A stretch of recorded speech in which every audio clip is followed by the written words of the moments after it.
नमस्कार दोस्तों, आज हम बात करेंगे कि मृत्यु के बाद में क्या हमारा कोई वजूद रहता है किसी भी रूप में, या फिर जन्म से पहले कोई हमारा वजूद था किसी भी रूप में। आओ समझते हैं।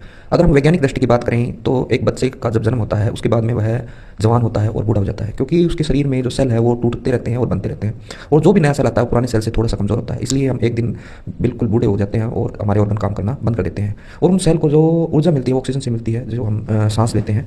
तो और इस तरह से हमारा जो शरीर चलता है और एक दिन धीरे धीरे धीरे धीरे करके कमज़ोर हो जाता है और मृत्यु को प्राप्त हो जाता है। तो सवाल ये है कि क्या मृत्यु के बाद में कोई किसी भी रूप में हम जीवित रहते हैं, या किसी भी रूप में हम होते हैं, हमारा वजूद होता है, या फिर जैसी मृत्यु होती है वैसे ही हम और हमारी चेतना बिल्कुल आखिरी जो अल्टीमेट होता है वो खत्म हो जाती है। तो विज्ञान तो ये कहता है कि अभी तक कोई भी ऐसी चीज़ हमने वैज्ञानिक रूप से हम सिद्ध कर नहीं कर पाए हैं कि व्यक्ति के मृत्यु के बाद में वह जीवित रहता है।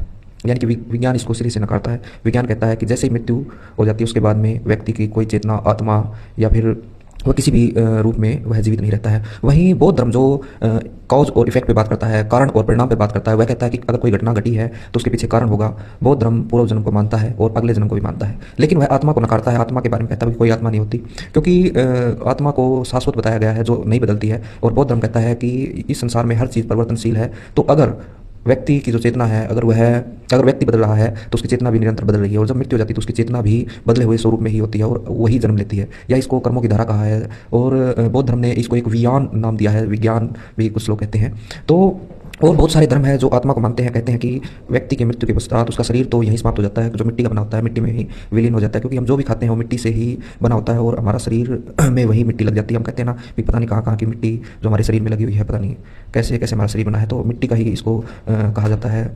तो यह जो मिट्टी का शरीर है मिट्टी में गिर जाता है, लेकिन इसके पश्चात जो है कोई चेतना कहता है, कोई आत्मा कहता है, वो बच जाती है, ऐसा कहा जाता है। वैज्ञानिक स्तर पर तो अभी साबित नहीं हुआ, लेकिन विज्ञान ने नकारा नहीं कि ऐसी चीज़ नहीं है, लेकिन हाँ उसने कहा हो सकती है, लेकिन अभी तक हमारे पकड़ में नहीं आई है। हम आत्मा, भूत, प्रेत इन चीज़ों में विश्वास नहीं करते हैं। और धर्मों ने बहुत सारे इनके ऊपर बात की है, जैसे किसी ने चेतना कहा है, किसी ने ब्रह्म कहा है, किसी ने कुछ और कहा है, जो अदृश्य चीज़ें रहती हैं। क्योंकि यह जो संसार है ये भौतिक रूप में हमें दिखाई देता है, क्योंकि हमारी जो आंखें बनाई गई हैं, हम उन चीज़ों से, हम आंखों से हम भौतिक जो संसार उसी को देख सकते हैं। जो भी चीज़ें हमें दृश्य दिखाई देती है वही देख सकते हैं। और भी कहा जाता है कि यहाँ पर बहुत सारा अदृश्य चीज़ें भी हो रही हैं जिनको हम आत्मा, भूत, प्रेत, या फिर जो भी हमारे समझ नहीं आती, तो हम कुछ भी कह सकते हैं, अभी कुछ भी है, कुछ भी नाम दिया गया हो। लेकिन अगर वैज्ञानिक सिद्धांत की आखिरी में हम बात करें तो अभी तक हम हमारे जो विज्ञान के अंदर कोई ऐसी चीज़ नहीं आई है जिसको हम कह सकें भी कोई अदृश्य चीज़ है, क्योंकि जो दिखाई देता है वही चीज़ें ही अस्तित्व रखती हैं। तो अब आप बताओ कि क्या आत्मा होती है, या फिर चेतना जो है होती है, जो बुद्ध ने कहा है अभी चेतना की धारा है वही जन्म लेती है। तो आज की चर्चा यही समाप्त करते हैं। थोड़ा सा रहस्य में ही रह गई वीडियो। धन्यवाद।